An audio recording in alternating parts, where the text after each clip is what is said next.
कुछ रिश्तेदार ऐसे होते हैं जिनसे आप अपने दुख दर्द बांटते हैं, लेकिन कुछ ऐसे भी होते हैं जो आपकी जिंदगी में दुख और बाधा देते हैं। अपने ही रिश्तेदार क्यों बन बैठे हैं आहान के दुश्मन? क्या सीमा बुआ के इल्जामों को झुठला पाएगा आहान, या फिर बेकसूर होने के बावजूद उसे जाना पड़ेगा जेल? हाँ प्लीज, कोई पुलिस को कॉल कर ही दो, मुझे भी एफआईआर लिखवानी है। आहान की कही ये बात सुनकर भीड़ में खड़े सभी लोग दंग रह गए। ये लड़का क्या कह रहा है? कहीं अपने पैसे के जोर पर इस बेचारी औरत को जेल की हवा खाने को तो नहीं भेजेगा? आजकल के जमाने में तो पैसे के दम पर कुछ भी किया जा सकता है। लोगों में इंसानियत नाम की कोई चीज ही नहीं रही। उस औरत की वो बात सुनने के बाद सीमा बुआ जी का चेहरा देखकर सबको तरस आने लगा। सीमा बुआ जी तो खुद हैरान थी। कुछ न कुछ गड़बड़ तो जरूर है, वरना ये लड़का इतना बेवकूफ नहीं लगता कि कुछ सोचे समझे बिना ही हवा में तीर चलाए। भीड़ में तरह तरह के अंदाज लगाना अभी भी खत्म नहीं हुआ था। सुनो लड़के, अब बात साफ साफ कहो, ये चोरी करके सीना जोरी करना सही नहीं है। तुम भी एफआईआर लिखवाना चाहते हो, इसका क्या मतलब है? मैं अपनी बात एक ही बार कहूंगा। ये मैडम जो इस बात का दावा कर रही हैं कि मैंने इन्हें मारने की कोशिश की है, झूठ कह रही हैं। और ये बात साबित करने के लिए मेरे पास सबूत है। मेरी कार में रिकॉर्डर है और ऑडियो और वीडियो के साथ सब कुछ रिकॉर्ड कर लेता है। कार रिकॉर्डर का नाम सुनकर सीमा बुआजी के चेहरे का रंग ही बदल गया। भीड़ में से हर कोई अब सीमा बुआजी की तरफ शक भरी नजर से देख रहा था। मैं बेगुनाह हूं, ये बात मैं साबित कर सकता हूं, और ये मैडम मुझे और मेरी बीवी को बिना वजह परेशान कर रही हैं। ना ही सिर्फ इन्होंने मेरा वक्त बर्बाद किया, पर मेरी बदनामी करने की भी कोशिश की है। इसलिए मैं इनके खिलाफ शिकायत दर्ज करना चाहता हूं।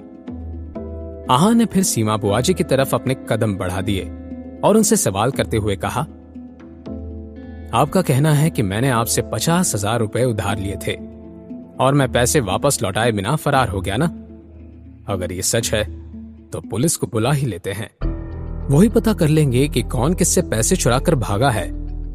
वो क्या है ना कि अभी मुझे थोड़ा घर पर काम है, मैं अभी निकलती हूँ। ये कहकर सीमा बुआजी रतन के पास गई, उसे सहारा देकर खड़ा होने में मदद की।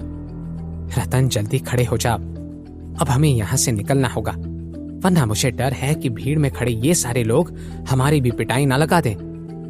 एक बार की जिल्लत तो चल जाएगी, मगर अगर ये बात पुलिस तक पहुंच गई तो बात कुछ ज्यादा ही बिगड़ जाएगी। उठो, जल्दी करो।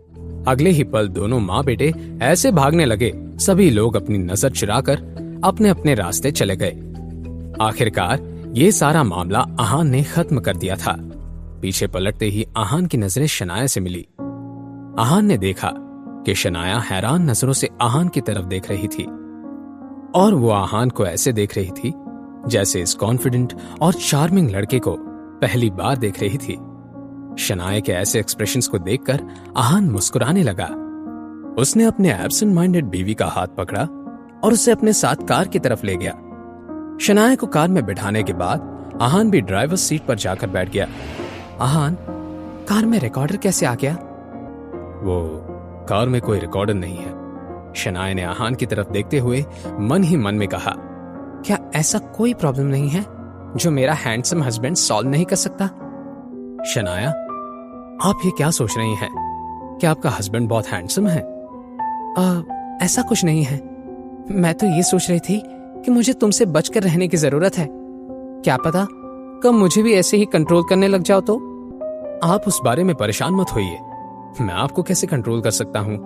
मैं तो खुद ही आपके कंट्रोल में हूं। दूसरी तरफ भीड़ और शनाया और आहान से भागने के बाद सीमा बुआजी और रतन एक बस स्टॉप पर आकर बैठ गए। आहान हाथापाई करने में इतना एक्सपर्ट कैसे हो गया? उसे देखकर तो ऐसा लगता है कि यामिनी भाभी उसे खाना भी नहीं देती होंगी। पता नहीं माँ, मैं खुद भी इस बारे में कुछ नहीं जानता, मगर एक बात है जो मैं कह सकता हूँ, आहान ने अपनी पूरी ताकत का भी इस्तेमाल नहीं किया था। ये सुनकर सीमा बुआजी शॉक्ड हो गई। अच्छा है हमने उसे ज्यादा परेशान नहीं किया। आगे से इस बात का ध्यान रखते हैं कि उस आहान से दूरी बनाए रखें। नहीं माँ, ऐसे कैसे हो सकता है? अगर बाहर किसी को पता चला कि मैं पिट के आया हूं तो मेरी क्या ही इज्जत रह जाएगी। नहीं, मैंने फैसला कर लिया है। अपने दोस्तों के साथ मिलकर मैं उस आहान की हड्डी पसली एक कर दूंगा।